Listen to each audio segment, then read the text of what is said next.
ఓం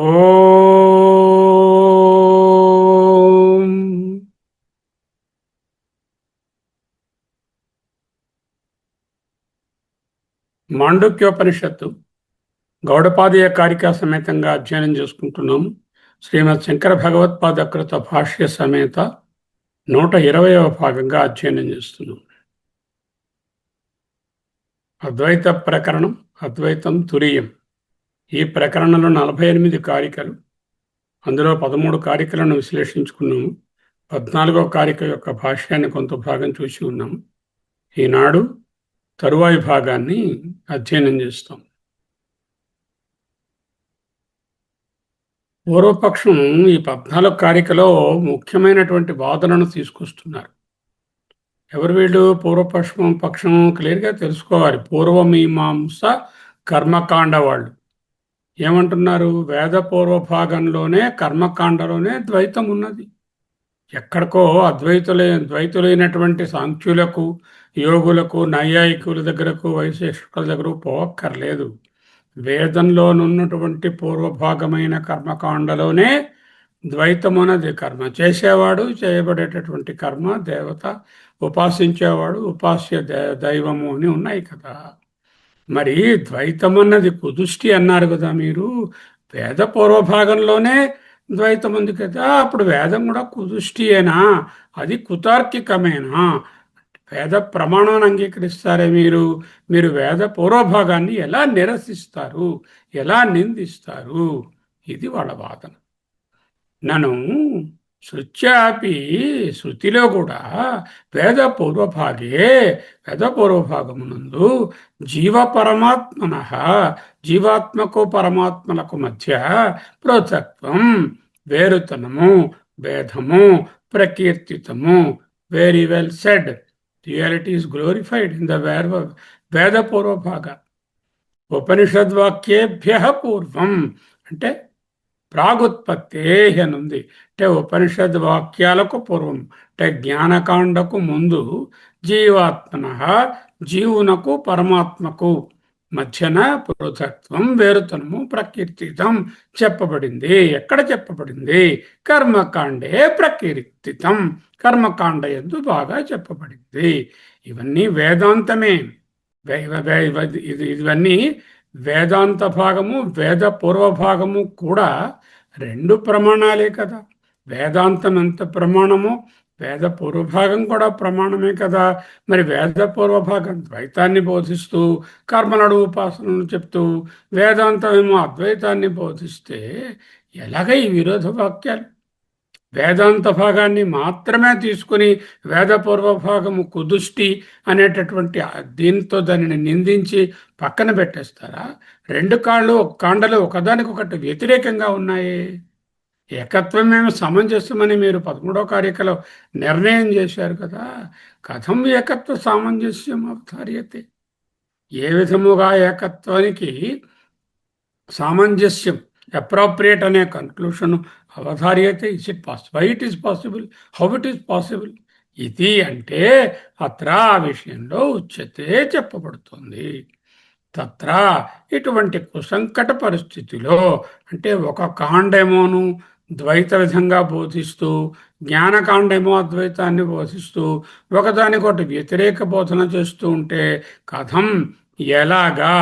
కర్మజ్ఞానకాండ వాక్య విరోధే, కాండముల యొక్క వాక్యములందు వైరుధ్యము కనిపిస్తూ ఉంటే, జ్ఞానకాండ వాక్యార్థస్య ఏవ, జ్ఞానకాండంలో ఉన్నటువంటి వాక్యార్థమైనటువంటి ఏకత్వస్య ప్రబోధితం, ఏకత్వమే కరెక్ట్ అని బోధించడం ఉన్నదే. దేనిని గణించాలి? మీరు వేద ప్రమాణాన్ని అంగీకరిస్తారు కదా అంటూ పూర్వమీమాంస వాళ్ళు, కుమారిళ్ళ భట్టు, తర్వాత ప్రభాకర వాళ్ళ తాలూకు అనుయాయులు భాట్టులు, ప్రభాకరులు అడిగినట్టుగా చూసుకోవాలి. అలా రాసి లేదు, కానీ అదే అక్కడ తాత్పర్యం.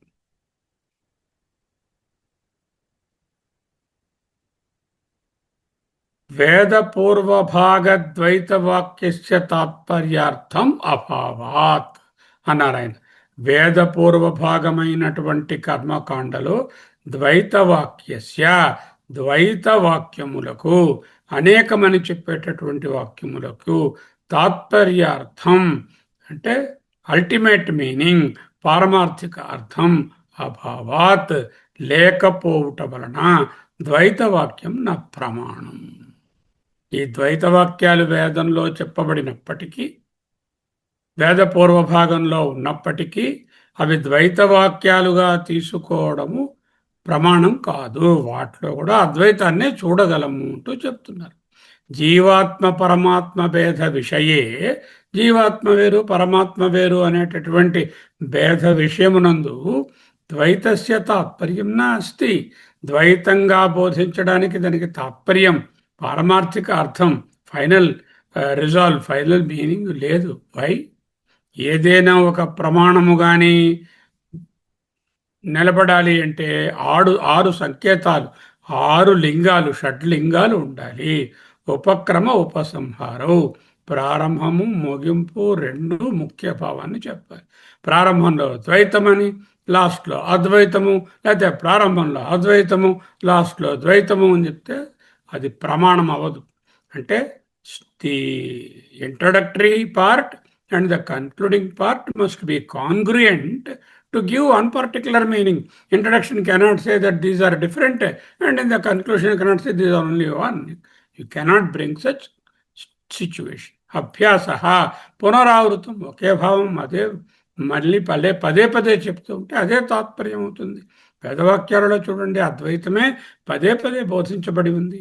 అపూర్వత, క్రొత్తదనము, క్రొత్త విషయం తెలియాలి. ఇతర ప్రమాణాలతో తెలియనిదే ఉండాలి. ఆల్రెడీ నాకు ప్రత్యక్ష ప్రమాణంతో, అనుభవ ప్రమాణంతో తెలుస్తుందిగా ద్వైతము. మరి ద్వైతాన్ని బోధించడానికి మరి వేదం ఎందుకు? ద్వైతంలోనే ఆల్రెడీ నేను ఉన్నాను. ఏ వేదాంతము చదవకపోయినా కూడా ద్వైతంలో ఉన్నాను. నేను వేరు, మూర్తి గారు వేరు అనే భావనలో ఉన్నాను కదా. ఆ భావన మళ్ళీ వేదాంతంలో రెండు ద్వైతంరా, ఆయన వేరు నువ్వు వేరు అని ఎందుకు చెప్పడం? కర్లేదు కదా. ఫలం, ప్రయోజనమైనటువంటి విషయాన్ని అందించాలి. దీనిలో ఫలితం ఏమిటి? ఇక్కడ వేద పూర్వభాగంలో వచ్చే ఫలితము పరిమితము. పరిమితమైన కర్మలతో, పరిమితమైన ఉపాసనలతో, పరిమితమైన వ్యక్తులతో, పరిమితమైన కాలమునందు చేయబడిన దానికి పరిమితమైన ఫలమే ఉంటుంది. ఇక్కడ ఇచ్చే ఫలము జ్ఞానాదేవతో కైవల్యం.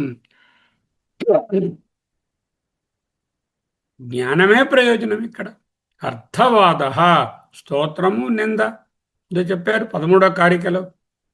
ప్రశస్యతే నింద్యతే, అద్వైతం ప్రశస్యతే, ద్వైతం నింద్యతే.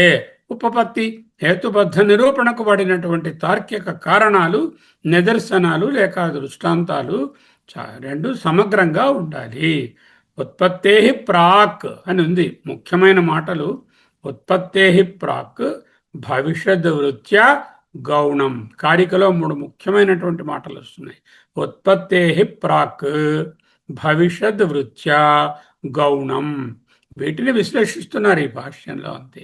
ఉత్పత్తికి ముందు, భవిష్యత్ వివృత్యా, భవిష్యత్తు బోధనను అపేక్షించి. ఓకే, ఎందుకు ప్రమాణం కాదు?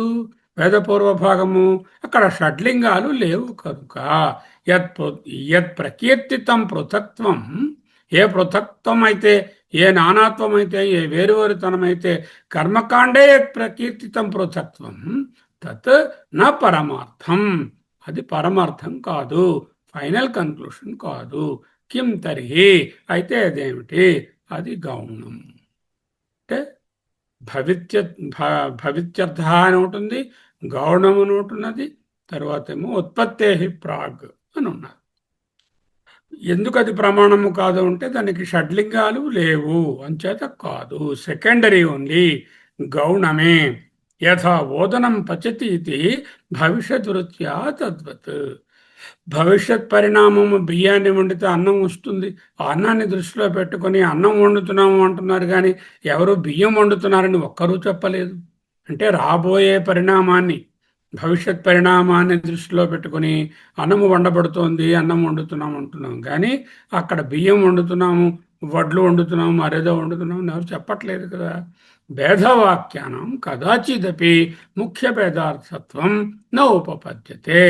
భేదవాక్యాలకు కదాచిదపి, భేదవాక్యానం అంటే జీవాత్మ వేరు పరమాత్మ వేరు అనే చెప్పేటటువంటి భేదవాక్యములకు కదాచిదపి ఎన్నడైనను ముఖ్య భేదార్థత్వం ముఖ్యంగా భేదమే తాత్పర్యం అనేటటువంటిది నా ఉపపద్యతే పోసగదు. ఆత్మభేదవాక్యానం ఆత్మయందు భేదమున్నదనే వాక్యముల యందు స్వాభావిక న్యాచురల్గా స్వభావ సిద్ధంగా అవిద్యావత్ అవిద్య వలన ప్రాణిభేద ప్రాణులలో ఉండేటటువంటి భేద దృష్టి అనువాదిత్వాత్ స్వాభావికంగా ఎవరినైనా అడగండి, మీరు వేరు దేవుడు వేరునా లేకపోతే మీరు దేవుడు ఒకటేనా? అదేమిటి సార్, నేను ఈశ్వరుడు గారు చాలా గొప్ప ఆయనండి, ఆయన సర్వశక్తిమంతుడు, నేను అల్పుడను జీవుడను అనే చెప్తారు. కానీ ఆ ఈశ్వరుడు నేనే ఒకటని ఎవరు చెప్తారా?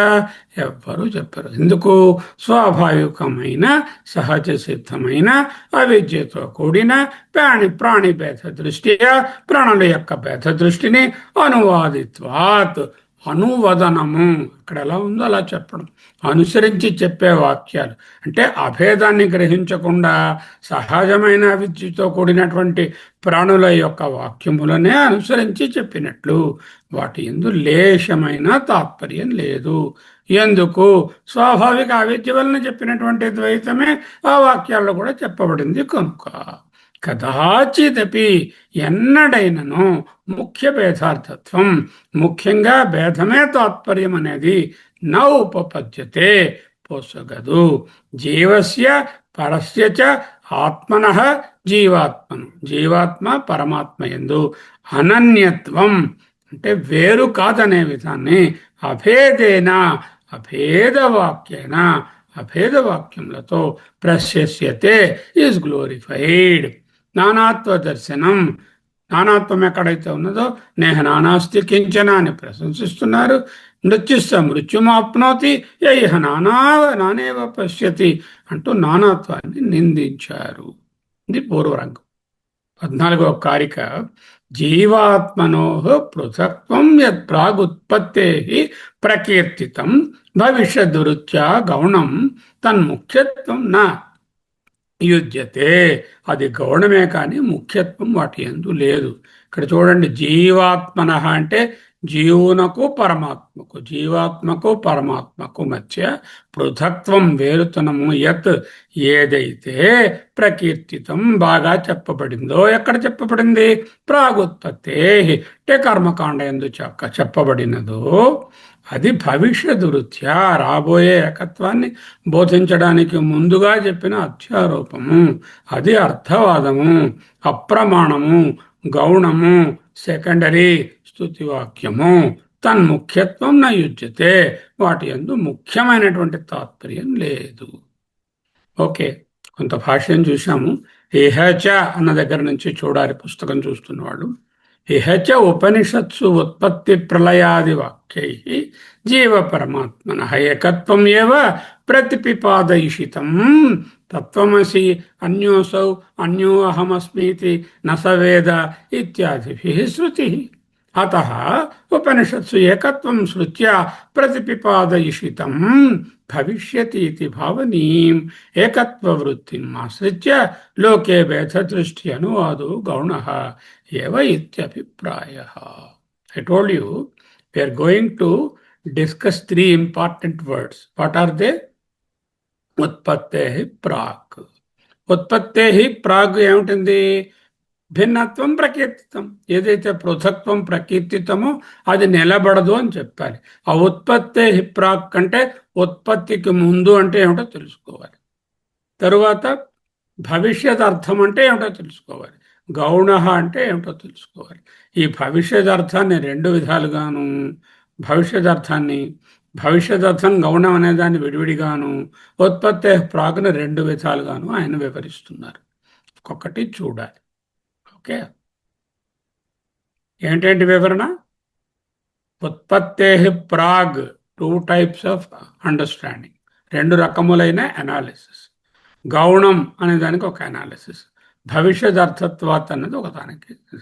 ఆత్మభేద వాక్యానం ఆత్మయందు భేదమున్నదనే వాక్యముల యందు అనువాదిత్వాత్ they just repeated what is already known, ప్రమాణములు కావు. ఇహచ ఇక్కడ అంటే జ్ఞానకాండ భాగంలో అభేద వాక్యములు అనువాదములు కావు. భేదవాక్యములు అనువాదములు, అభేద వాక్యములు అనువాదములు కావు, ప్రమాణ వాక్యములు. అనువాద వాక్యం అంటే just repeated and they are not the final conclusion or ప్రమాణం. అననువాద వాక్యములు అంటే అనువాద వాక్యాలు కావు అంటే ప్రమాణ వాక్యాలు. కర్మకాండ యందు ఉన్నవి అనువాద వాక్యాలని, జ్ఞానకాండ భాగంలో ఉన్నవి అననువాద వాక్యాలని, ప్రమాణ వాక్యాలని చెప్తున్నారు. ఉపనిషత్సు సప్తమి, ఉపనిషత్తుల యందు బోధన 3 మెట్లుగా ఉంటుంది. ఏమిటి? పరమాత్మ జగత్తును సృష్టించను. తదైక్షత్ ఆయన ఆలోచించి జగత్తును సృష్టించాడు. తత్సృష్ట్వా దాన్ని సృష్టించి తదేవ అనుప్రావిశత్ ఆ పిమ్మట ఆ సృష్టి ఎందే జీవుల యందు సకల జీవుల యందు ప్రవేశించను. పరమాత్మ గారు ఉన్నారు, ఆయన సృష్టించారు. సృష్టించడమే కాకుండా ఆయన జీవుల్లో కూడా ప్రవేశించారు. అంటే పరమాత్మ జీవాత్మ ఆయను, ఏకం అనేకమాయను అని చెప్తారు. ఇదే గీతలో 13:23లో చూస్తే అన్ని జీవులలో నేనేం చెప్తున్నారు? ఉపద్రష్ట హనుమంత చ భర్త భోక్త మహేశ్వర పరమాత్మేతి చ అప్యుక్తో దేహే అస్మిన్ పురుష పర. అస్మిన్ దేహే ఈ దేహమునందు పురుష ఎవడున్నాడో అతడు పరమాత్మ ఇది పరహ, అతడే పరమాత్ముడు, అతడే మహేశ్వరుడు, అతడే భర్త, అతడే భోక్త, అతడే సాక్షి, అతడే హనుమంత. ఇంతవరకు అధ్యారోపం. అధ్యారోపం చేసిన తరువాత 3వ స్టేజ్ ఏమిటి? ఉత్పత్తి ప్రళయాది వాక్యై.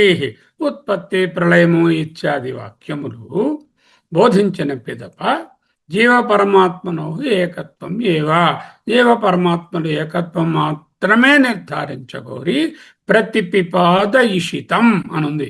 ఉత్పత్తి ప్రళయాది వాక్యై, ఉత్పత్తి అంటే సృష్టి స్థితి లయము ఇటువంటి వాక్యాలను చెప్పిన పిదప జీవ పరమాత్మన, జీవాత్మకు పరమాత్మకు ఏకత్వం ఏవా, ఒక్కటే ఏకత్వాన్నే నిర్ధారించగోరి ప్రతిపిపాదయిషితం, ప్రతిపాదన ప్రతిపాదయిషితం, ప్రతిపిపాదనం చేయగోరి, ప్రతిపిపాదయిషితం ప్రతిపాదించగోరి అంటే సమంజసమని ప్రమాణంగా నిర్ధారించగోరి. అంటే సమంజసం ఎలా నిర్ధారించారు? తత్వమసి, తత్వం అసి, అది నీవే.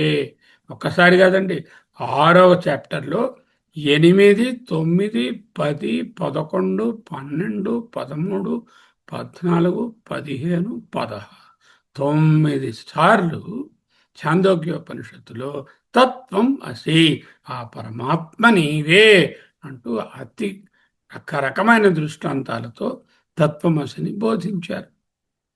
ప్రపంచంలోకెల్లా అత్యుత్తమమైనటువంటి అండర్స్టాండింగ్ తత్వమసి, అది నీవే అనే అండర్స్టాండింగ్ మీద మిగతావన్నీ ఉన్నాయి.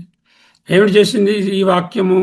జీవ పరమాత్మన ఏకత్వం ఏవ ప్రతిపిపాదయిషితం అంటే జీవాత్మ పరమాత్మ వేరుగాయ తత్వమిసా తత్తే ఈ త్వం, త్వం అంటే నీవు, తత్ అంటే అని చెప్తున్నారు. అన్యో అసౌ అన్యో అహమస్మీతి నసవేద. అన్యో అసౌ, అసౌ ఈ దేవత నాకంటే వేరు, మహిషాసురమర్దిని దేవత నాకంటే వేరు. అన్యో అహం, నేను మహిషాసురమర్దిని కంటే వేరు. నేను మహిషాసురమర్దిని పూజ చేస్తాను, నేను సౌందర్యలహరిని పూజిస్తాను, నేను శ్రీమాతను పూజిస్తాను, నేను విష్ణువుని పూజిస్తాను, శివుని పూజిస్తాను. ఈ దేవత నాకంటే వేరు. అన్యోసౌ అన్యో అహమస్మితి అలా అనుకున్నవాడు నసవేద, వాడు తెలిసినటువంటి వాడు కాదు. సహా అతడు నా వేద, it did not have a proper understanding. Why? తత్వమసి అని బోధించారు, మళ్ళీ దేవత వేరు నేను వేరు. అన్యోసౌ అన్యో అహమస్మితి నసవేద బృహదారణ్యకం. ఈ దేవత కంటే వేరుగా నేనున్నాను, నాకంటే వేరుగా దేవత ఉన్నది అని ఎవరైనా ఏమైనా తనకంటే భిన్నంగా దేవతను ఆరాధిస్తాడో, పూజిస్తాడో, ఉపాసిస్తాడో, అట్టివాడు అజ్ఞాని నసవేద జ్ఞాని కాడు ఇత్యాదివి. ఈ రెండు శృతులు చాలా ఉన్నాయండి. రెండు మట్టు కోట్ చేశారు. ఏమిటి? తత్వమసి, ఆ పరమాత్మ నీవే, నీ పరమాత్మయే జీవాత్మ, జీవాత్మయే పరమాత్మ.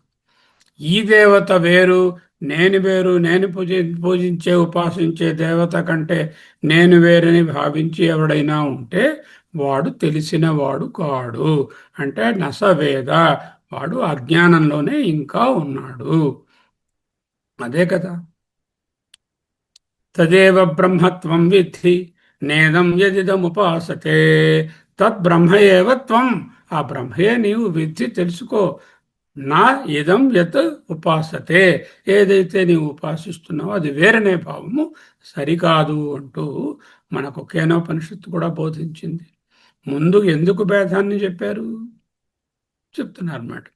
రెండు అర్థాలు, ఒకటి గౌణము, రెండవది భవిష్యత్తు.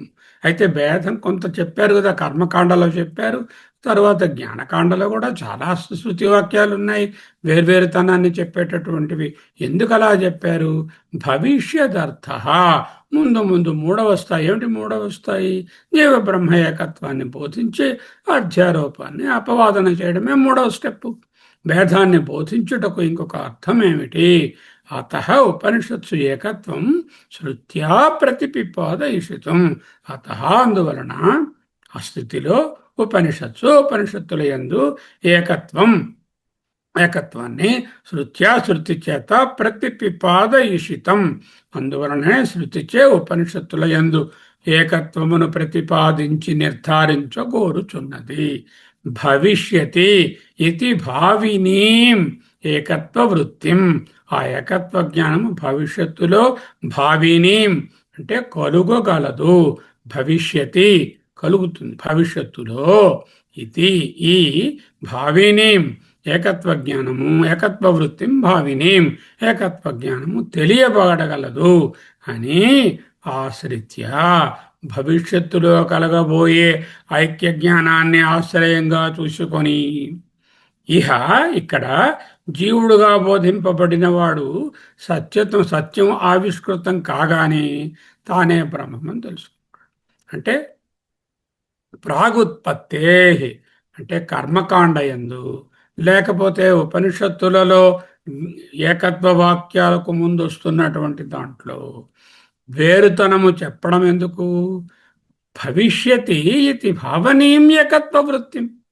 ఉపనిషత్తులో ఏకత్వ శృత్యా ప్రతిపిపాదయిషితం, ఉపనిషత్తుల యందు శృత్యా, శృతి చేత ఏకత్వం ప్రతిపిపాదయిషితం అంటే ఏకత్వాన్ని బోధించగోరి ఈ వాక్యాలు, భిన్న వాక్యాలు, భేదం అనే వాక్యాలు చెప్పబడిన భవిష్యతి ఇది భావినీం అంటే ఏకత్వ జ్ఞానం భవిష్యత్తులో కలుగగలదు, ఏకత్వ వృత్తిం అనేటటువంటి దానిని ఆశ్రయంగా చేసుకొని, అంటే జీవుడుగా ఇప్పుడు అని చెప్తున్నామండి, ఒరే నువ్వు జీవుడురా, ఆయన పరబ్రహ్మన్రా, కారణంరా, నువ్వు కార్యంరా అంటూ బోధించి, ఆ తరువాత జీవుడే పరబ్రహ్మము, పరబ్రహ్మమే జీవుడు, A is equal to B, there is no B apart from A. ఆ బుడగే నీరు, నీరే బుడగ, there is no budaga apart from neeru అని చెప్పినట్టుగా సత్యం ఆవిష్కృతం చేస్తే అప్పుడు లోకే అనుంది భాష్యంలో. లోకే అంటే లోకమునందు, అంటే ప్రసిద్ధమైన, లోకే అంటే ప్రసిద్ధమైన అని అర్థం. లోకే ఇది భావనీయం ఏకత్వ వృత్తిం ఆశ్రిత్య, లోకే లోకమునందు భేదదృష్టి అనువాదో, భేదదృష్టి అనేది అనువదనము. వదనం అంటే చెప్పడము, అనువదనము అంటే తెలిసినదే దాన్ని అనుసరించి చెప్పడము, తెలిసినదే అనువదించడము, అదే అనువాదము అంటారు. ఎవరైనా ఒకటి ఇస్తారో ప్యాసేజ్ ఇంగ్లీష్లో, దీనికి అనువాదము అంటే ఆ ఇచ్చిన విషయాన్ని యథాతథంగా ట్రాన్స్లేట్ చేసి రాయడం అనువాదము. అనువాదనం అంటే తెలిసిందే మళ్ళీ చెప్పడం. గౌణ ఏవా అప్రధానం, గౌణము తాత్పర్యము కాదు, అప్రమాణము ప్రమాణవాక్యము కాదు. ఇది రెండవ అవగాహన. మొదటి అవగాహన ఏమిటి? భవిష్యదర్థం కోసం ఫ్యూచర్లో ఎలాగూ అద్వైతాన్ని తెలుసుకుంటాడు కాబట్టి ఇప్పుడు ద్వైతం అని బోధించిన భవిష్యత్తులో అది అద్వైతమే. భవిష్యత్ అర్థాన్ని దృష్టిలో పెట్టుకుని యథా ఓదనం పచతి అన్నట్టుగా చెప్పినట్లు ఒక అండర్స్టాండింగ్. రెండోది ఏమిటి, ఇక్కడ భేదవాక్యం చెప్పడం గౌణమే కానీ ముఖ్యము కాదు. ఆ తర్వాత ఎలాగూ ముఖ్యార్థం చెప్పబడుతుంది. ఏకత్వమే ప్రమాణం. మొదటి అవగాహన ఏమిటి, ఈ భేదం అంతా మిథ్యండి, భవిష్యదర్థం జీవబ్రహ్మ ఏకత్వమే సత్యము ఫ్యూచర్లో, కనుక జీవుడు పుట్టలేదు అని చెప్పడం మొదటి అవగాహన. రెండవ అవగాహన ఏంటి, లోక ప్రసిద్ధమైన భేదాన్నే గౌణంగా అప్రధానంగా అనువదించి చెప్తూ ఏకత్వం అనే ముఖ్యార్థం తర్వాత వస్తుంది అని తెలుసుకోవడం. సో రెండు దగ్గర దగ్గర ఒకటే. అయితే మొదటి దాంట్లో ఇక్కడ భిన్నత్వాన్ని చెప్పినా గౌణం అనకుండా ఏకత్వం తర్వాత రాబోతోంది కాబట్టి దీనికి టెంపరీగా అర్థం చేసుకోవాలి, ఓ పక్కన పెట్టుకో, ఇది గౌణము ప్రధానము అనేవి అనొద్దు. తర్వాత నువ్వు ఎప్పుడైతే జీవ బ్రహ్మ ఏకత్వాన్ని పొందుతావో అప్పుడు నువ్వు ఆటోమేటిక్గా దీన్ని వదిలేస్తావు అంటూ చెప్తాడు. ఇది ఎలా ఉంటుందంటే, ఒక చెట్టుకి ఒక పండు ఉందనుకోండి, ఒక కాయ ఉంది, ఆ కాయ పండు అవుతుంది. పండైన తర్వాత అది పడిపోవడానికి వేరే ప్రయత్నం చేయక్కర్లా, పండడమే దాన్ని పడిపోవడానికి.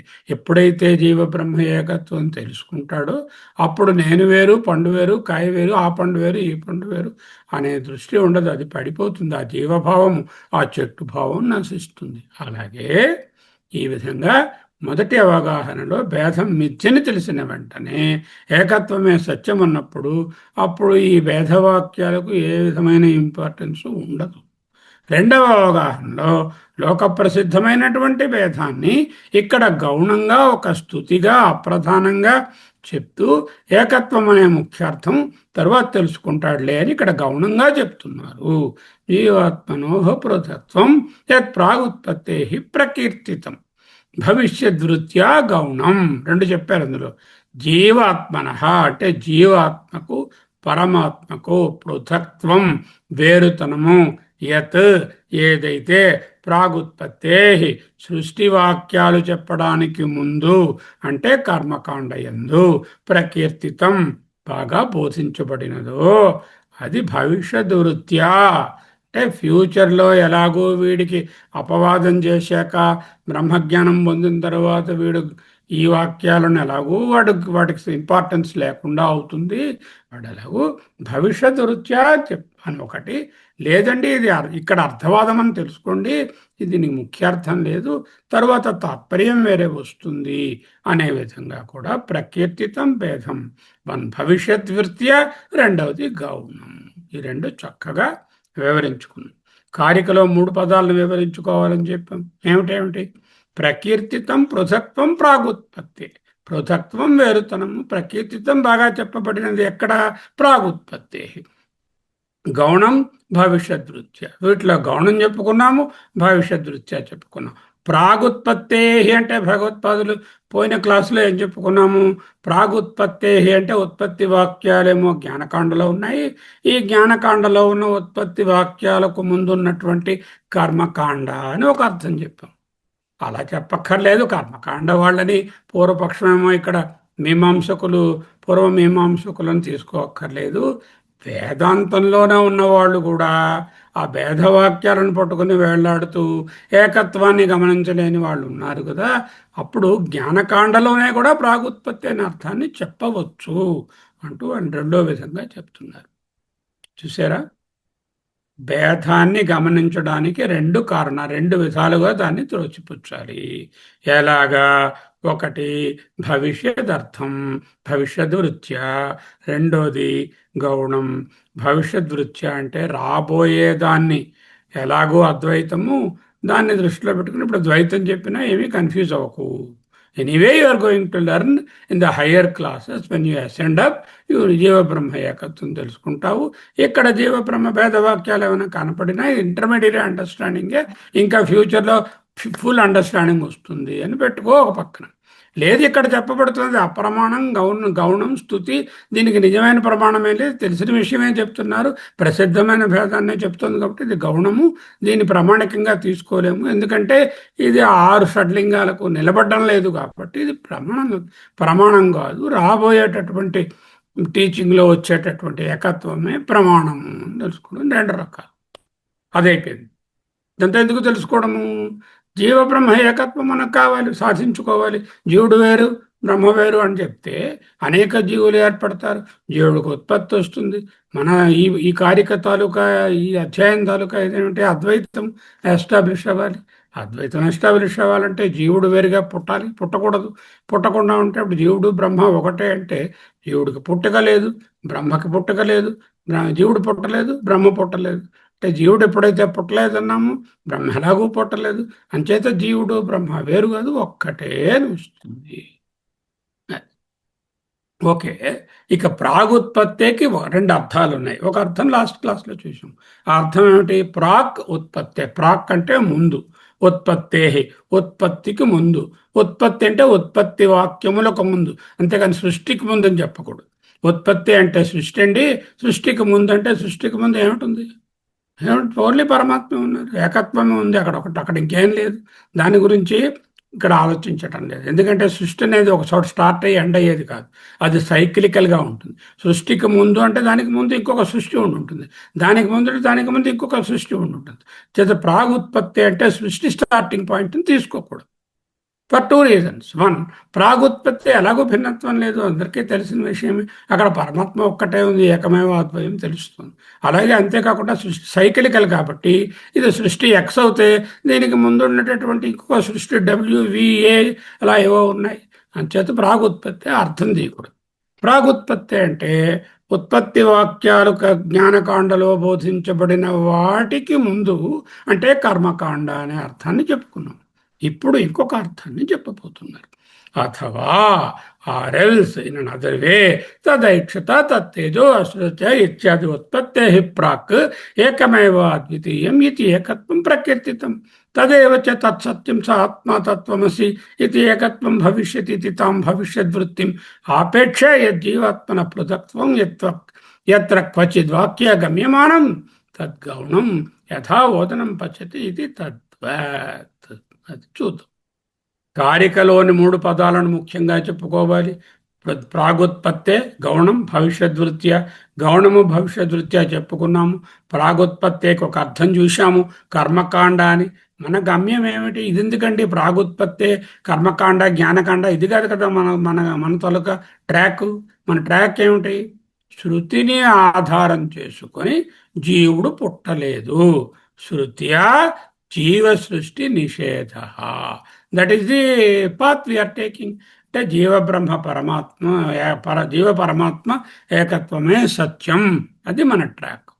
మరి ఉత్పత్తిని చెప్పే అనేక శృతి వాక్యాలు ఉన్నాయి, అవన్నీ అప్రధానము, గౌణము. ముందు ఏకత్వ బోధ దృష్టిలో పెట్టుకుని చేసిన అవాంతర బోధనలు, ఇంటర్మీడియరీ బోధనలు త్రోసిపుచ్చబడతాయి, అప్రధానం. పోల్ జంప్ చేస్తాడు ఒక ఆయన. ఏం చేస్తాడు? ఒక పెద్ద పొడుగాడు పోల్ పట్టుకొని పరిగొట్టచ్చు, ఆ పోల్ ఎగురుతాడు. ఎగిరి జంప్ చేసేటప్పుడు ఏం చేస్తాడు? పోల్ పట్టుకుని గెంతితే ప్రైజ్ రాదు. పోల్ పట్టించుకున్నాను, పోల్ వదలలేదని. పోల్ పట్టుకుంటే జంప్ చేయలేడు, పోల్ అక్కడ పడేస్తాడు. పడేసి తను గెంతాడు. అంటే ఈ భేదవాక్యాలనే పోల్ను పట్టుకొని, లేకపోతే కర్మకాండ ఉపాసన కాండ అనేటటువంటి దాన్ని పట్టుకొని జంప్ చేయడానికి స్టేజ్ వరకు వచ్చి ఆత్మ విశుద్ధాంతఃకరణం కలిగినప్పుడు, జీవబ్రహ్మ ఏకత్వం తెలిసినప్పుడు ఈ పోల్ను వదిలేస్తాడు. అంటే ఈ భేదవాక్యాలను వదిలేస్తాడు, ద్వైతాన్ని వదిలేస్తాడు. తల్లి బిడ్డకు సముదాయించి అన్నం పెడుతుంది. ఎలాగా? నాన్న, నువ్వు పెరుగోనం తింటే నీకు లక్ష్మీదేవి చాలా ఎక్కువగా డబ్బిస్తుంది. పాలు తాగావంటే జుట్టు బాగా పెరుగుతుంది. ఇదే కృష్ణ కర్ణామృతంలో చెప్పింది వాళ్ళ అమ్మ. పాలు తాగిరా నాన్న, వాళ్ళు వచ్చే లోపుని తాగితే నీ తలుక జుట్టు బాగా పెరుగుతుంది అంటే, కృష్ణుడు సగం తాగి జుట్టు ఇంకా పెరగలేదే అని అడిగాడు. ఎందుకు? సముదాయించి నిజంగా పాలు తాగితే జుట్టు పెరుగుతుందా? పెరగదు. ఆ అమ్మకి తెలుసు, ఆమెకి తెలుసు. కొన్నాళ్ళకే పిల్లవాడికి తెలుస్తుంది. కానీ అన్నం పెట్టేటప్పుడు, పాలు తాగించేటప్పుడు సముదాయించడం కోసం చెప్పినటువంటి స్తుతివాక్యమే తప్ప దాంట్లో తాత్పర్యం లేదు. పాలు తాగితే జుట్టు పెరుగుతుంది, పెరుగు అన్నం పారేయకుండా ఉంటే లక్ష్మీదేవి వచ్చి నా పక్కన కూర్చుంటుంది అనేది అర్థవాద వాక్యాలు, స్తుతి వాక్యాలే కానీ వాటికి నిజమైనటువంటి అబ్సల్యూట్ ట్రూత్ అందులో లేదు కదా అన్నాడు.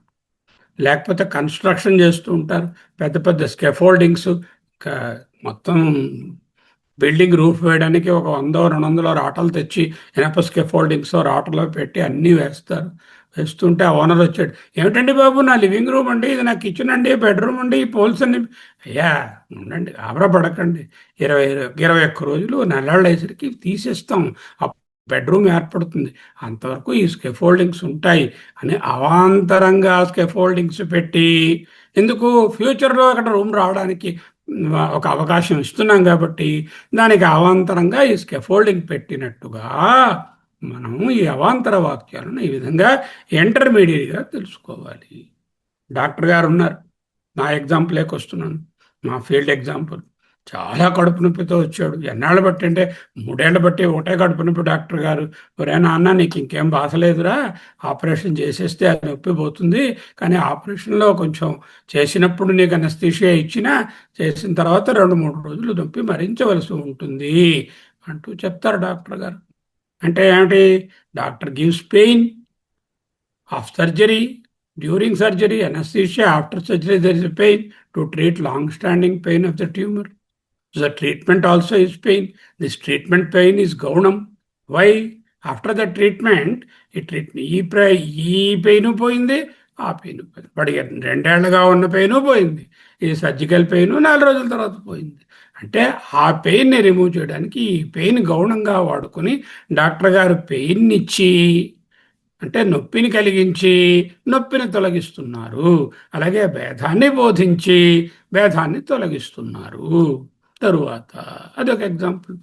తల్లి ఉంటుంది, ప్రసవ వేదన అనుభవించిన వాళ్ళకు తెలుస్తుంది, మగవాళ్లకు తెలియదు ఎంత ప్రసవ వేదన భరిస్తుంది. ముఖ్య తాత్పర్యం ఏమిటి? మాతృత్వంలో ఉన్నటువంటి పూర్ణత్వాన్ని పొందడానికి కదా ఈ పెయిన్ ఆమె భరిస్తుంది. ఎందుకు? రాబోయే పూర్ణత్వం కోసం, భవిష్యత్తులో నేను తల్లిని కాబోయి వాడి ద్వారా ఎన్నో సుఖాలు పొందుతాను, నాకు ఓల్డేజ్లో 60 ఏళ్ళు వచ్చిన తర్వాత వాడు నాకు ఎంత సహాయంగా ఉంటాడు అని పాపం ఊహిస్తుంది, తెలియదు. సరే, అది అలా ఉంచండి. ఇక్కడ వేదన, ప్రసవ వేదన గౌణం, ముఖ్య తాత్పర్యం మాతృత్వం. అంటే పోల్ వాల్ట్ ఉదాహరణ చూసుకున్న, పాలు తాగరా జుట్టు పెరుగుతుందని చెప్పిన, కన్స్ట్రక్షన్ స్కాఫోల్డింగ్ అయినా, డాక్టర్ గారు కాస్ట్ చేసే pain, long standing pain remove చేయడానికి గౌణంగా వాడిన, తల్లి ప్రసవ వేదనను మాతృత్వంలో పూర్ణత్వం కోసం వాడిన, లౌకికంగా ద్వైతం ఉండనే ఉంది. శాస్త్ర ప్రకీర్తిత అపృథక్త్వం అప్రధానం. శాస్త్రంలో లౌకికంగా ఉన్నటువంటి ద్వైతము, పృథక్త్వం ఏదైతే ఉందో అప్రధానం, గౌణం. You bear temporary pain for a gain. You bear temporary pain for a gain. America వెళ్ళిన వాళ్ళని అడగండి, వెళ్ళొచ్చిన వాళ్ళని, 18, 20, 24 గంటలు ఒక టార్చర్ అనుభవిస్తారు. వెళ్ళినప్పుడు వస్తున్నప్పుడు కదలడానికి వీలుండదు. ఇంత పెసర్ సీట్లు, మన జుంకారం పెంట పెంట. ఎందుకు? For a gain. అక్కడ కొడుకు గృహప్రవేశం చేసుకుంటున్నాడు, లేకపోతే అక్కడ పిల్ల పుట్టింది కొడుక్కి, వాళ్ళతో ఉండొచ్చు అని. Temporary pain is for a gain. So many examples. After surgery, the surgical pain is gone. Original disease pain also is gone. Both are removed. And ఇది లేదు, అది లేదు. అప్పుడు జీవ బ్రహ్మ ఏకత్వమే కానీ భిన్నత్వం లేదు. చాలా లౌకిక ఎగ్జాంపుల్స్ చెప్పుకున్నాము, చూద్దాం. ఈ ప్రాగుత్పత్తే దాన్ని ఇంకొక అర్థం కూడా చెప్పవచ్చు అంటున్నారు ఆయన. అథవా ఇంకొక విధంగా, వేరే విధంగా, ఇంకోలా కూడా చెప్పచ్చు. చాందోగ్యోపనిషత్తులో 6వ అధ్యాయం తీసుకో, అక్కడ తదైక్షత, తత్ అంటే ఆ సత్, ఆ పరమాత్మ, అతడు, అది, తత్ అంటే అది, ఐక్షత అంటే సంకల్పించను. సంకల్పించి ఏం చేసింది? తత్ తేజో సృజత. అది లేక అతడు ముందుగా తేజస్సును సృష్టించను. చాందోగ్యంలో ఉంది 6-3 ఇత్యాది ఉత్పత్తి అంటే సృష్టి వాక్య బోధక వాక్యాలు. సృష్టిని బోధిస్తోంది. పరమాత్మ గారు సంకల్పించారు. సంకల్పించిన తర్వాత అగ్ని జలము తర్వాత భూమి పుట్టించారు. వాయువు ఆకాశం చాందోగ్యంలో చెప్పలేదు. అవి ఉన్నట్టే ఊహించుకోవాలి. అంటే త్రివృత్తీకరణం మూడే ఉంటాయి: అగ్ని, జలము, పృథివీ. ముందు అగ్ని పుట్టించారు, సృష్టించారు అని చెప్పారు. ఇప్పుడు 6-2-3లో బాగా చూసుకోండి. 6-2-3లో సృష్టి వాక్యం వచ్చింది.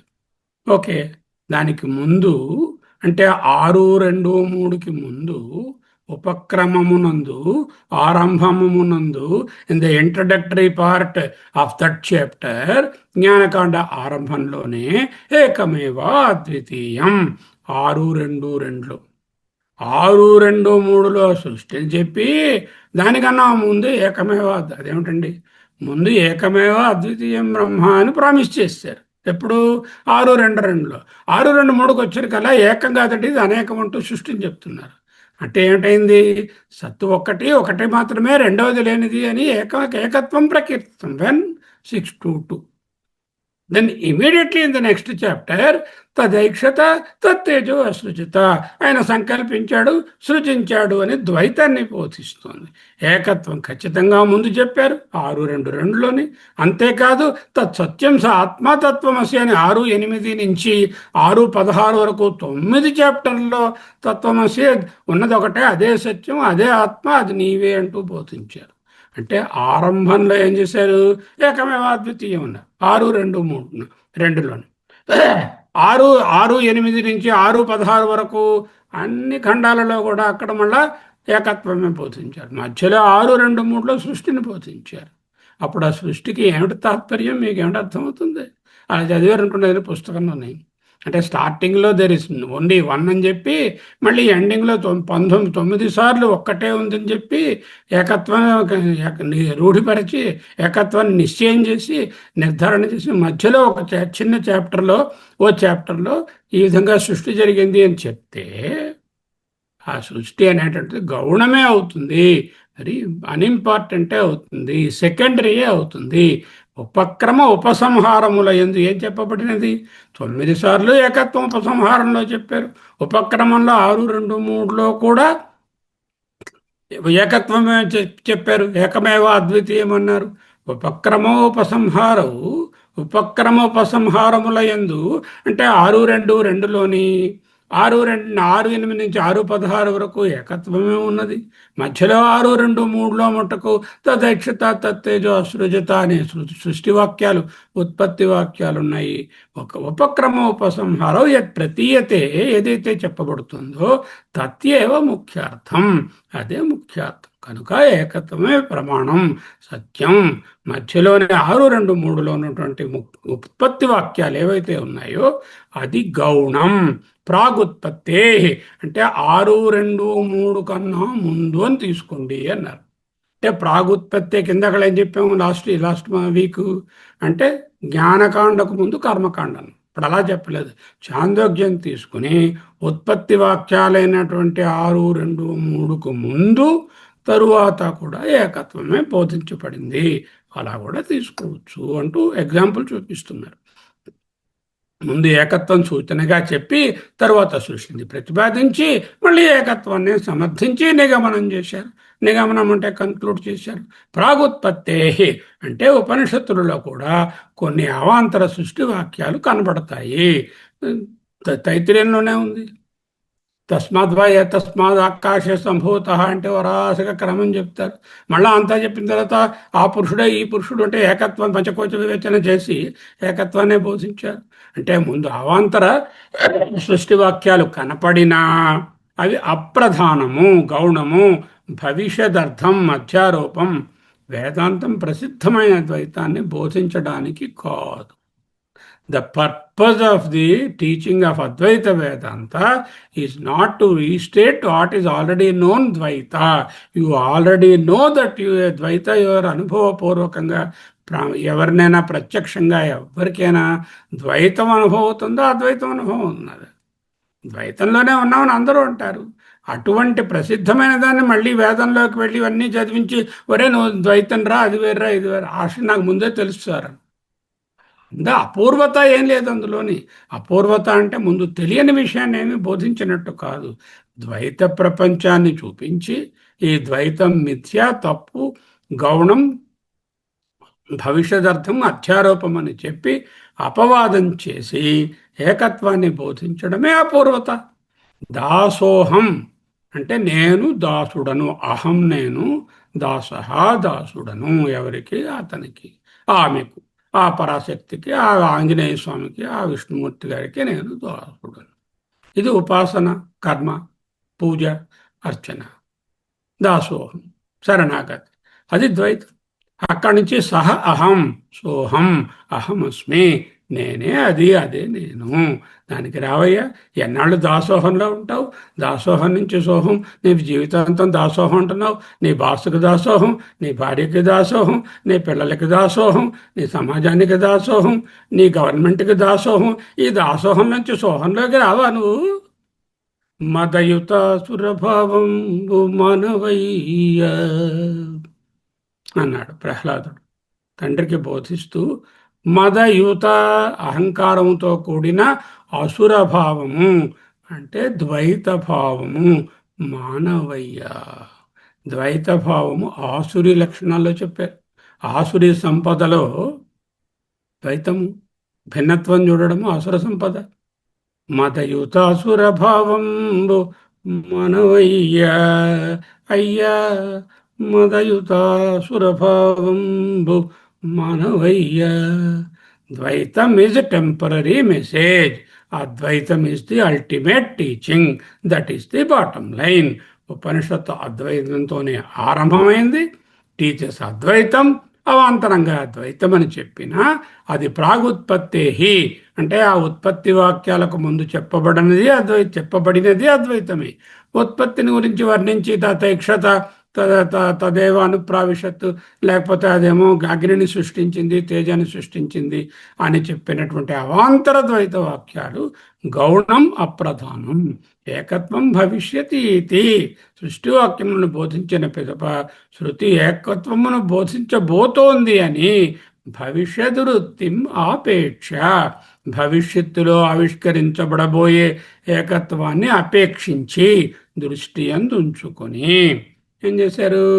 ఎత్ర క్వచిత్ వాక్యే, ఎత్ర ఎక్కడ, క్వచిద్ అక్కడక్కడ, ఎక్కడైతే అక్కడక్కడ వాక్యముల యందు, వాక్యముల యందు తెలియబడేటటువంటి జీవాత్మన పృథక్త్వం, ఏ జీవాత్మకు పరమాత్మకు మధ్యన ఉన్నటువంటి వేరుతనాన్ని, జీవాత్మకు పరమాత్మకు మధ్య భేదవాక్యాలు అక్కడక్కడ ఏవైనా నీకు శృతిలో కనపడతాయి. కనపడినా జీవాత్మన పృథక్త్వం ప్రకీర్తితం, ఎక్కడైతే జీవాత్మకు పరమాత్మకు వేరువేరని చెప్పబడిందో, గమ్యమానం తెలియవచ్చుచున్నదో, ఆ విధంగా ద్వైతంగా కనబడుతుందో ఆ పృథక్త్వం, ఆ వేరుతనము, ఆ భిన్నభావము, తత్ గౌణం అప్రధానం అర్థవాదం. యథా ఓజనం పచతి ఇది తద్వత్, అన్నమును వండుచున్నవాడు అని చెప్పినట్లు అవాంతరమైన మాట. బియ్యమునే అన్నం అని చెప్తున్నాం, నిజానికి వండబడే వడ్లు కావు, అన్నం కాదు, బియ్యమే వండబడుతుంది. చెప్పడానికి అలా చెప్తుంది. వేద టాక్స్ అబౌట్ జీవాత్మ పరమాత్మ భేదం also. Don't get confused. You don't have to go to the Karma Kanda. You can be in the Jnana part Upanishad also. అన్ని ఉపనిషత్తులను ఎక్సెప్ట్ కొన్నిట్లో ఏ కేనోపనిషత్తులోనో లేదు. తైత్రీయం చదివాం, సృష్టి చెప్పారు, వేదం చెప్పారు. ఐతరేయం చదివాం, రై ప్రాణం అని చెప్పారు. అక్కడి నుంచి మళ్ళీ ఏకత్వం తీసుకొచ్చారు. అక్కడ ప్రశ్నలోని ఐతరేయం చెప్పాం, ఐతరేయంలో అంతా సృష్టి చెప్పారు. బృహదారణ్యకంలో సరే ముందు మొదటంతా ద్వైతాన్ని భేదాన్ని చూపిస్తారు. మరి అన్ని ఉపనిషత్తులలోనూ ముందు భేదాన్ని చూపించే తర్వాత ఆ భేదాన్ని తీసుకెళ్తారు. ఈ ఒక్క ఉపనిషత్తులోను అక్కడ ముందు చదివినటువంటి కేనోపనిషత్తుల మట్టుకు ఆ విధంగా లేదు. ఓకే, అక్కడ కూడా మన కఠోపనిషత్తులో కూడా ముందంతా ఆ కథా ద్వైతము, తండ్రి కొడుకు యమధర్మరాజు అనే ద్వైతాన్ని బోధించి ఆ కథ ద్వారా ఏకత్వాన్ని బోధించారు.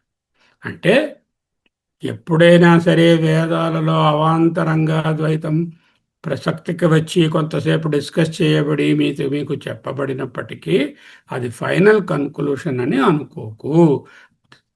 On enquiry, we will find the difference need not be taught by Veda. If Veda తాలూకా ఇంటెన్షనే ద్వైతాన్ని, డిఫరెన్స్ని, భేదాన్ని మనకు బోధించడానికి అవుతే వేదం అక్కర్లేదు, redundant. Already I know that I'm in the ద్వైతం, ఆల్రెడీ వీఆర్ ఇన్ ద ద్వైతం. Therefore, there is no apurvata in that. The aim of the Veda is to lead from the mistaken understanding of plurality to the right understanding of unity, from mistaken difference to the right knowledge. What is the corollary? శృతి ప్రమాణ పరంగా కూడా జీవ సృష్టి జరగలేదు అని చూపించారు. ఇంతసేపు discuss చేసి ఏం చేసాం మనము? ఈ భిన్నత్వము గౌణము, అది అప్రధానము, ముఖ్యం కాదు, ఏకత్వమే ప్రధానం. ఏకత్వం ప్రధానం అంటే ఏమిటది? జీవుడు, జీవాత్మ, పరమాత్మ ఒకటే అయిపోయి రెండు లేవు. పరమాత్మ పుట్టలేదు. మరి జీవాత్మ పరమాత్మ అంటే జీవాత్మ కూడా పుట్టలేదు. అంటే శృతి ప్రమాణంగా జీవ సృష్టి జరగలేదు అని నిరూపించాం. ఒక మూడవ భాగం ఉంది, ఇది కూడా చేసేద్దాం. అవతారికం. ఇక్కడ కొటేషన్లో ఉన్న పార్ట్ పూర్వపక్షం అని రాసుకోవాలి. పుస్తకంలో అలా లేదు. ఆనందగిరి క్లియర్గా రాశారు. అవతారికలో మొదటి భాగం పూర్వపక్షమని, ఆ మా ఏవ మన దగ్గర నుంచి సిద్ధాంతం అని రాసుకోండి. నను యది ఉత్పత్తే ప్రాగజం సర్వం ఏకం ఏవ అద్వితీయం తథాపి ఉత్పత్తే ఊర్ధ్వం జాతం ఇదం సర్వం జీవాహ చ భిన్న ఇది అంటే, అలా మీరు వాదించినట్లయితే పూర్వపక్షం వాళ్ళు అడుగుతున్నారు, సరే సార్, ఉత్పత్తే ప్రాగ్ అద్వైతం, మాకేం కన్ఫ్యూషన్ లేదు, సృష్టి పుట్టడానికి ముందుగా ఎప్పుడు ఒక్కటే ఉంది, కానీ ఆ తర్వాత అనేకమైంది కనిపిస్తుంది కదా. ఇక్కడ ఇవి కనిపిస్తున్న దాన్ని, అనిపిస్తున్న దాన్ని, ఈ వినిపిస్తున్న దాన్ని, ఈ ద్వైతాన్ని ఎలా కాదంటారు అన్నారు వాళ్ళు. మా ఏవం, ఆ విధంగా కాదురా నాన్న. అన్యార్థత్వాత్ ఉత్పత్తి శృతినాం, ఉత్పత్తి గురించి శృతిలో చెప్పడం అన్నదే, అంటే పుట్టింది సృష్టి అని చెప్పడం, వేరే ప్రయోజనం ఉంది. అన్య అర్థత్వాత్, అర్థం అంటే ప్రయోజనం, వేరే ప్రయోజనాన్ని ఆశించి ఆ సృష్టిని బోధించింది. పూర్వమపి పరిహృత ఏవ అయం దోష. నువ్వు అడిగేవే, ఏమిటి అడిగాడు ఆయన? సృష్టికి ముందు ఒక్కటే ఉందన్నారు, మాకేం ప్రాబ్లం లేదు. సృష్టి జరిగిన తర్వాత అనేకం కనిపిస్తోంది కదా, దీన్ని ఎలా త్రోసిపుచ్చుతామని అడిగారు. అరే, ఈ ప్రశ్న ముందు నువ్వు వేసిందే కదా, కొత్తగా ఏం వేయటం లేదు. అయం దోష పూర్వమపి పరిహృత, మేమే ముందే వీటిని త్రోసిపుచ్చాం. స్వప్నవద్ద ఆత్మమాయ విసర్జిత. 10వ తారీఖు క్లాస్కి రాలేదా నువ్వు? 10వ తారీఖులో ఏం చెప్పాం? స్వప్నవత్ సంఘాత స్వప్నమాయ, సంఘాత స్వప్నవత్ ఆత్మమాయ విసర్జిత అని చెప్పాం కదండి. ఘటాకాశో ఉత్పత్తి భేదాధివత్. ఎలాగా? ఘటాకాశం పుట్టిందా? పుట్టలేదు. ఘటాకాశం పుట్టిందా అనిపిస్తోందా? అని అనిపిస్తోంది. ఈ కొండలో ఆకాశం, ఆ కొండలో స్పేసు, ఆ ఇంట్లో స్పేసు, ఈ రూమ్లో స్పేసు, ఈ కిచెన్లో స్పేసు వేర్వేరు అనిపిస్తున్నాయండి. నిజంగా వేరువేరుగా ఉన్నాయి? లేవండి. అదేరా జీవానాం ఉత్పత్తి భేదాది ఇది. ఇతహే ఉత్పత్తి భేదాది శృతిభ్య ఆకృష్య ఇహ పునః ఉత్పత్తి శృతీనాం ఐదంపర్య ప్రతిపాదయిషయా ఉపన్యాస. సార్, వేదాంతంలో చాలా సృష్టి వాక్యాలు ఉన్నాయండి, చాలా ద్వైతాన్ని బోధించే వాక్యాలు ఉన్నాయండి సార్. ఉండనిరా, నీకేం బాధ? అవన్నీ అవాంతర బోధనలు. పూర్తిగా చదువు. భగవద్గీత మొదటి 3 చాప్టర్లు 4 చాప్టర్లు చదివేసి, భగవద్గీత శ్రీకృష్ణ భగవానుడు యుద్ధం చెయ్యి, హింస చెయ్యి, హింసను ప్రోత్సహించాడు, కర్మను ప్రోత్సహించాడు అని కన్క్లూడ్ చేస్తావా ఏమిటి? మొత్తం పుస్తకం చదవవా? జ్ఞానభాగం చదవవా? జ్ఞాన షట్కాన్ని చూడవా? ఓం శ్రీమద్భగవద్గీతాసు ఉపనిషత్సు బ్రహ్మ విద్యాయాం. బ్రహ్మ విద్య అంటే పరబ్రహ్మ జీవాత్మ ఒకటే అని చెప్పేటటువంటి విద్య. అంతేగాని కర్మలు చేయడానికి అది అక్కర్లేదు. కర్మకాండే చాలును, మళ్ళీ భగవద్గీత వేరే అక్కర్లేదు. ఓకే, ద్వైతాన్ని తెలుసుకోవడానికి, కర్మలలో హింసని ప్రేరేపించడానికి గీత అనే పుస్తకమే అక్కర్లేదు. జాగ్రత్తగా ఆలోచించు. అవి ప్రమాణాలు కాదురా, సత్యం కాదు. వాక్యం తాలూకా నిఘంటుపరమైన అర్థాన్ని చూడకూడదు. అమ్మ పాదములు సరోజములను జయిస్తున్నాయి. లక్ష్మణ్ అన్నాడు, చదువుకును. సరోజం త్వత్పాదౌ జయతః చిత్రమిహ కిం. తత్పాదౌ నీ పాదములను సరోజం సరోజము జయతః జయించుచున్నవి. సరోజాన్ని నీ పాదాలు జయిస్తున్నాయి. ఇహ చిత్రం కిం, దీంట్లో విచిత్రం ఏముంది అని రాశారు. అంటే ఏంటనమాట, అమ్మగారికి ఒక ఆవిడ కూర్చున్నారండి, పెద్ద బొట్టు పెట్టుకున్నారు, ఎర్ర చీర కట్టుకున్నారు, కాళ్ళకి రకరకములైన మణి కంకణాలు ధరించారు, మణిమయమైనటువంటి అందెలను ధరించారు. ఆమె పాదాలు సుతారంగా మెత్తగా పువ్వు కన్నా స్మూత్గా ఎర్రగా ఉన్నాయండి. ఆ పాదాలు నేను కానీ వెళ్ళి గట్టిగా పట్టుకుంటే ఆవిడ నాకు మోక్షం ఇస్తుంది, లేకపోతే డబ్బు ఇస్తుందండి. అదే అర్థం. అలా ఎవరైనా ఉంటారా ఎక్కడైనా? There won't be anything like that. అక్కడ శక్తి అనేది స్వరూపము కాదు, సగుణంగా వర్ణించినా నిర్గుణంగానే చూడవలసినటువంటి తత్వం. అమ్మ పాదాలు సరోజాలను జయిస్తున్నాయనే విషయంలో తాత్పర్యాన్ని అర్థం చేసుకోరా కన్నా. స్థితప్రజ్ఞస్య కా భాష సమాధిస్తస్య కేశవ. అయ్యా కేశవ, స్థితప్రజ్ఞుడి గురించి నాకు తెలియాలి. ఆయన ఎలా మాట్లాడతారు? ఇంగ్లీష్ మాట్లాడతారా, తెలుగు మాట్లాడతారా, తమిళ్ మాట్లాడతారా, సంస్కృతం మాట్లాడతారా? అదే అర్థం. స్థితప్రజ్ఞస్య కా భాష సమాధిస్తస్య కేశవ. సమాధిలో ఆయన ఎలా ఉంటారు? స్థితధీహి కిం ప్రభాషేత. స్థితప్రజ్ఞుడు ఏ విధంగా ఇంకొకరిని సంబోధిస్తారు? కిం ఆసీత. సీటు మీద కూర్చుంటారా, బెంచ్ మీద కూర్చుంటారా, కుర్చీలో కూర్చుంటారా, సోఫా మీద కూర్చుంటారా, సింహాసనం మీద కూర్చుంటారా అనే ప్రశ్న. వ్రజేత కిం, ఎలా నడుస్తారు? చెప్పులు వేసుకుని నడుస్తారా, చెప్పులు వేసుకోకుండా నడుస్తారా? అదే అర్థం ఆ మాటలకి. గౌణార్థం ఎలా తీసుకుంటావే? ఏదైనా కనపడేసరికల్లా వెంటనే గౌణార్థం తీసేయడమేనా? మరో మార్గం లేదా నీకు? లోపల ఆలోచించలేవా? అమ్మ పాదాలు సరోజాలను ఓడిస్తున్నాయంటే, అమ్మ పాదాలంటే అక్కడ ఏవో పాదాలు ఉన్నాయి, వీటికన్నా ఎర్రగా ఉన్నాయని అర్థం భావంలో తీస్తావు. లోపలికి వెళ్ళవా? స్థితప్రజ్ఞస్య కా భాష సమాధిస్తస్య కేశవ. స్థితధీ కిం ప్రభాష్యత కిం ఆసీత వ్రజేత కిం. అంటే ఎలా కూర్చుంటారు, ఎలా నడుస్తారు, ఎలా మాట్లాడతారు, అదే అర్థం. దీనికి ఆన్సర్ చెప్పారా? 20 శ్లోకాలు వచ్చాయి వెనకాల. ఇలా కూర్చుంటాడన్నా, ఇలా మాట్లాడతాడన్నా నేను చెప్పలేదు కదా. ఎందుకంటే అది తాత్పర్యం కాదు కదా, ఆ క్వశ్చన్ అది కాదు. ఆ క్వశ్చన్లో ఉన్న అర్థాన్ని భగవంతుడు గ్రహించి పరమాత్మ చెప్పవలసిన విధంగా చెప్పారు. అలాగే ఏదైనా వాక్యం కనబడగానే గౌణార్థంలోకి వెళ్ళం. For example, I'm driving a car. Okay, slowly I'm driving. Bus stop దగ్గరికి నెమ్మదిగా వెళ్తుంది. నా ఫ్రెండ్ ఒక ఆయన ఇలా చేయిపెట్టి ఆపాడు. హలో మిత్రమా, ఎలా ఉంది? బాను. Where are you going dear అన్నాడు. అంటే ఆ ప్రశ్నకి అర్థం ఏమిటై ఉంటుంది? నేను ఎక్కడికి వెళుతున్నా నా గమ్యం తెలుసుకోవాలని అర్థం. అంటే ఆయన కూడా రావడానికి ఆ పక్క అవుతే వీలు పడుతుందా, can I have a ride with you అని అడగడానికి ఒక ప్రియాంబుల్ అంతే. అది అర్థమైందా? అది మనం ఏదో పని చేసుకుంటూ ఉంటారు, వెంటనే వస్తుంది మేడం, ఏం చేస్తున్నారు ఏమిటి అంటే, నేనేం చేస్తున్నాను, are you free to talk to me for 5 minutes or 10 minutes అని అడగడానికి. ఏం పనిలో ఉన్నారా ఏమిటి అంటే, ఏమిటి, can I get your attention for 10 minutes. So the artham we have to see the behind that particular. సృష్టి వాక్యాలు అజాతి బోధక వాక్యాలు.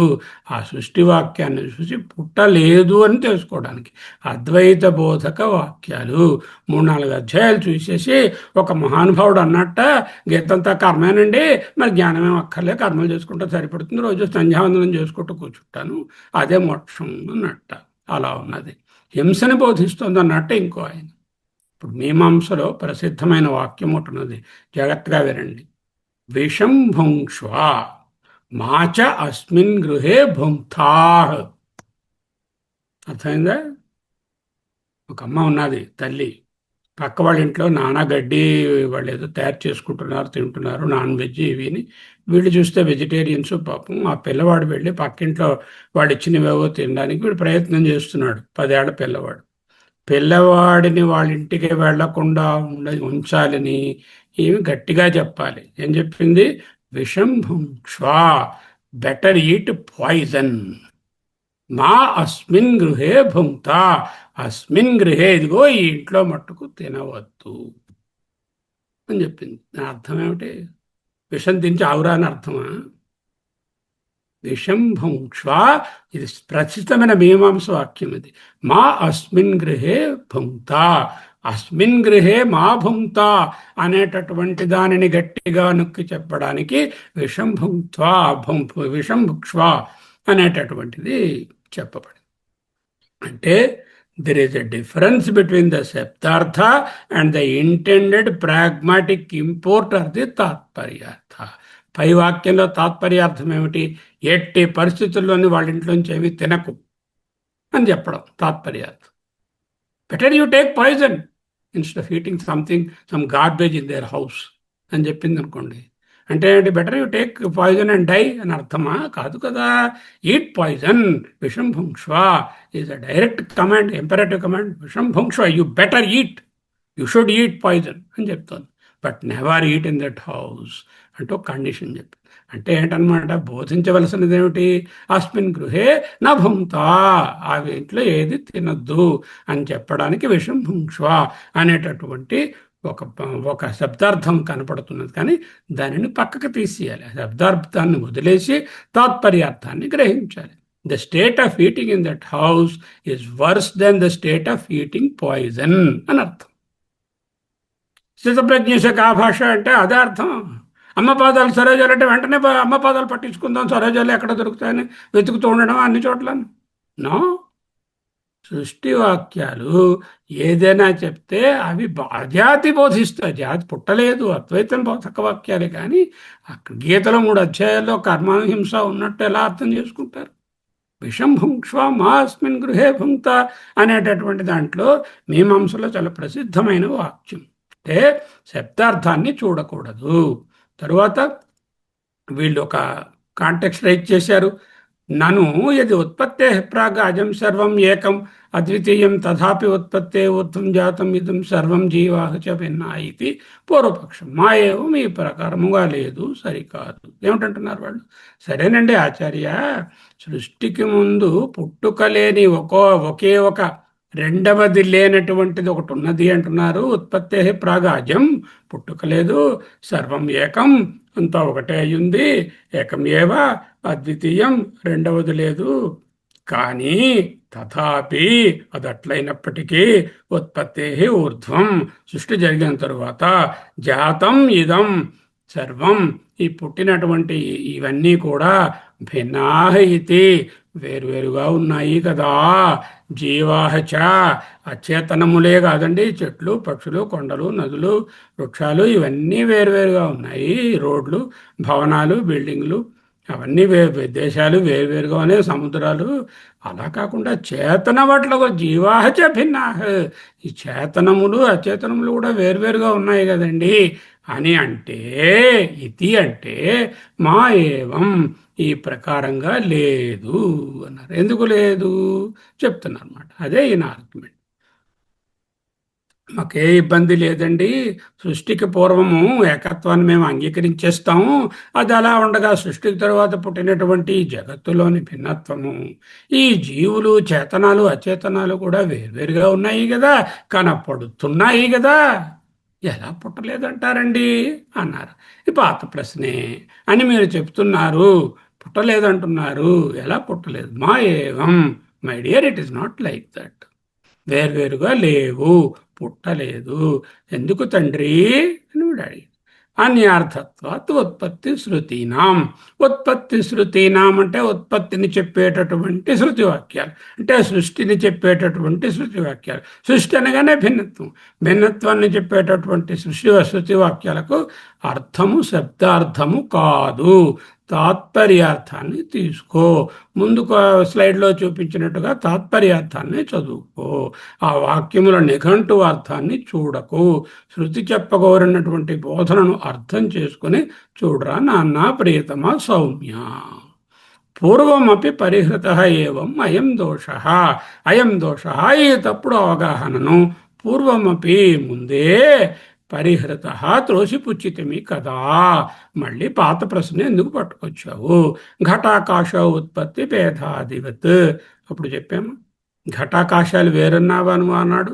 అంటే కొండలో ఆకాశం ఉందండి, బిల్డింగ్లో ఆకాశం ఉందండి, సినిమాల్లో ఆకాశం ఉందండి, మాల్లో ఇంకో ఆకాశం ఉందండి అని అన్నావా నువ్వు? అవి అలా ఉండవురా, వేరువేరుగా కనపడుతున్నా వాటి తాత్పర్యం ఏంటంటే ఒకే ఆకాశం అని నీకు బోధించాం కదా. అలాగే జీవుల పుట్టుక సుఖ దుఃఖాలు భేదము ఘటాకాశం పుట్టడం లాంటిదిరా అని మీకు చెప్పాం కదా అన్నారు. పరిహృత ఏవ అయం దోష. ఎలా పరిహరించారు? స్వప్నవత్ ఆత్మమాయ విసర్జిత సంఘాత. పడిది కారిక సంఘాత స్వప్నవత్ ఆత్మమాయ విసర్జిత. స్వప్నమునందువలే స్వప్నవత్ ఆత్మమాయ ఆత్మ యొక్క మాయచే సంఘాతా, ఈ దేహేంద్రియ సంఘాతములు, ఈ పంచభూతాలు వాటితో ఏర్పడిన సంఘాతములు, ఈ కాంప్లెక్స్లన్నీ కూడా, ఈ ఆర్టీసీ కాంప్లెక్స్, ఇంకో కాంప్లెక్స్, ఏ కాంప్లెక్స్లు ఉన్నాయో ఆ సంఘాతములన్నీ కూడా దేహేంద్రియాదులు స్వప్నములోని దేహేంద్రియముల వంటివని బోధించి ఉంటిమి. Refer to 10th కారిక. ఆ వీడియో మరోసారి చూసుకో కావాలంటే. పూర్వమపి పరిహృత ఏవా ఏం దోష. ఇది ఆల్రెడీ తెలుసుకుంటాం, మళ్ళీ అదే ప్రశ్న. ఇత ఏవా, అత ఏవా అంటే అందువలననే, ఇత ఏవా ఇందువలననే ఉత్పత్తి భేదాది శృతిభ్య, పుట్టకలు భేదాలు మొదలు చెప్పేటటువంటి అవాంతర శృతివాక్యముల నుండి ఆకృష్య నిన్ను పక్కకి లాగి, ఆ సృష్టి పుట్టుక భేదాలు చెప్పే శృతివాక్యాలు కూరుకుపోయావు నువ్వు ద్వైతంలోని. దాని నుంచి నిన్ను ఆకర్ష్య ఆకర్షించి పక్కకు లాగి వాటి తాత్పర్యాన్ని స్పష్టపరిచి నిగ్గు తేల్చి ఇహ పునః ఇక్కడ మరలా వచ్చి రాబోయే కారికలో ఉత్పత్తి శృతీనాం, పుట్టుక సృష్టిని చెప్పేటటువంటి శృతులకు ఐదం పర్యా, ఇవరడు ఎప్పుడు మీరు వినలేదు, ఐదం పర్యా ఈ అద్వయ పరమాత్మను బోధించుట ఎందే, బోధించుట వరకేనని. ఎలా వచ్చింది?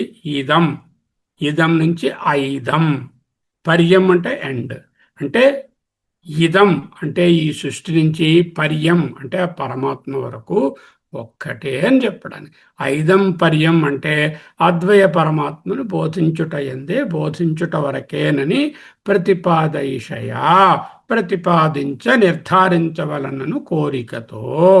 అందుకే ఉపన్యాస గౌడపాదాచార్యుల వారు ఉపన్యసించుచున్నారు.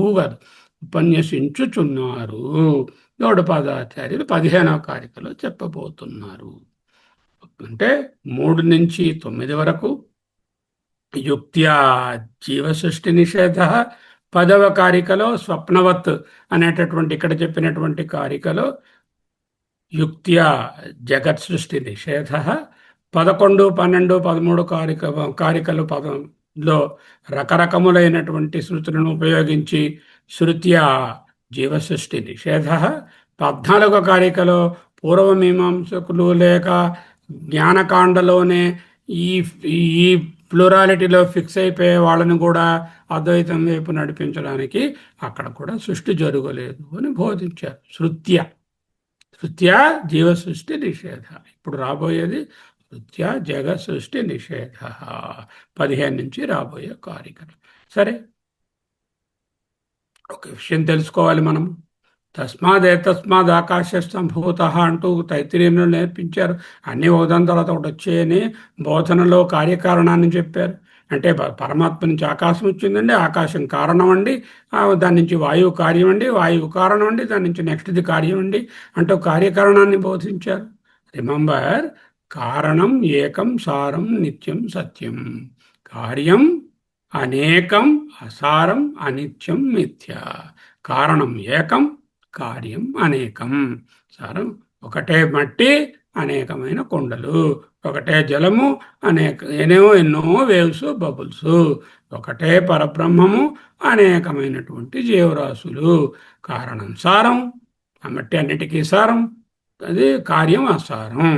కారణం నిత్యం, కార్యం అనిత్యం. కారణం సత్యం, కార్యం మిథ్య. కార్యం మిథ్య, అనిత్యం, అసారం అని తెలుసుకున్నానండి నేను, కష్టపడి తెలుసుకున్నాను కార్యకారణవాదం ద్వారా.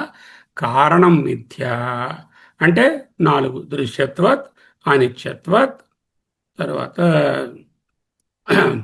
ఆగమాపాయిత్వత్, తర్వాత డిపెండెన్స్ అంటే దాని మీద ఇంకో దాని మీద పరతంత్రత్వం. ఈ కారణాలతో మిథ్యం తెలిసిపోయింది.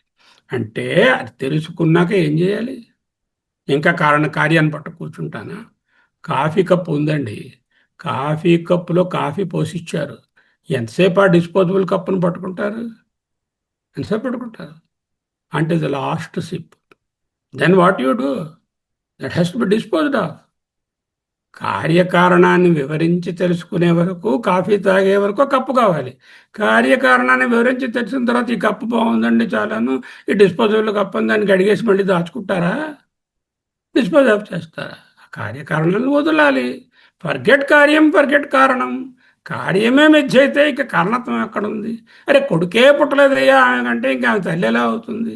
కార్యమే జరగలేదు అని చెప్తుంటే, మిథ్య అని చెప్తూ ఉంటే ఇంకా కారణత్వం ఎక్కడుంటుంది? డ్రాప్ ఆఫ్ బోత్ కార్య అండ్ కారణం. అన్యార్థత్వాత్ అన్నారు. అందుకే సృష్టి బోధ వాక్యాలు మిథ్యత్వ బోధన కొరకు, అంటే సృష్టి అంతా మిథ్యత్వం అని చెప్పడానికి. ఎలా చెప్పారు? 10వ కారికలో చెప్పారు. సంఘాత స్వప్నవత్ సర్వే ఆత్మమాయ విసర్జిత ఆధిక్యే సర్వసామ్యేవా. అంటే కొన్ని ఎక్కువగా ఉన్నాయి, కొన్ని చిన్నగా. దేవతలు గొప్పవాళ్ళు, పక్షులు చిన్నవి. మన మనుషుల కన్నా పక్షులు తక్కువ, పక్షుల కన్నా మనుషులు ఎక్కువ. ఇటువంటి సామ్యాలు నా ఉపపత్తిర్ విద్యతే. వీటికే కారణమేమీ లేదు. దేహేంద్రియాది సంఘాతాలన్నీ స్వప్నము వంటివి, ఆత్మ యొక్క మాయచే సృష్టించబడ్డాయి. ఎలాగా? ఆత్మ మాయయా విసర్జిత, సృష్టించబడ్డాయి. ఆధిక్యము అనగా కొన్ని దేహాలు ఉత్కృష్టము, కొన్ని దేహాలు సమానము అగుట ఎందుకు కానీ హేతువు లేదు. ఇది నిశ్చయము. 10వ కారికలో చదువుకున్నాం. మిథ్యా సృష్టిని బోధించి మిథ్య, అధ్యాస, భ్రాంతి కల్పితము కనుక ఆ సృష్టిని త్రోసిపుచ్చి పరమార్థ సత్తను నిరూపించడమే తాత్పర్యము. మిథ్యా సృష్టిని బోధించడం ఎందుకు? అది మిథ్యని చెప్పడానికి. అధ్యారోపణ రా నాన్న, ఇది ఓన్లీ భ్రాంతి, కల్పితం, అన్ని సూపరింపోజ్ అయింది, ఆధారమే సత్యము, ఈ ఆధారపడినటువంటివన్నీ మిథ్యా కల్పితాలు అని చెప్పి ఈ సృష్టిని త్రోసిపుచ్చి పరమార్థ సత్వాన్ని నిరూపించడమే తాత్పర్యము. ఇంతటితో ఈనాటి అధ్యయనం ముగిసినది. నచక్షుషా గృహ్యతే నాపి వాచ నాన్యైర్దేవై తపసా కర్మణా జ్ఞానప్రసాదేన విశుద్ధ సత్వః తతస్తు తం పశ్యతే నిష్కలం ధ్యాయమానః.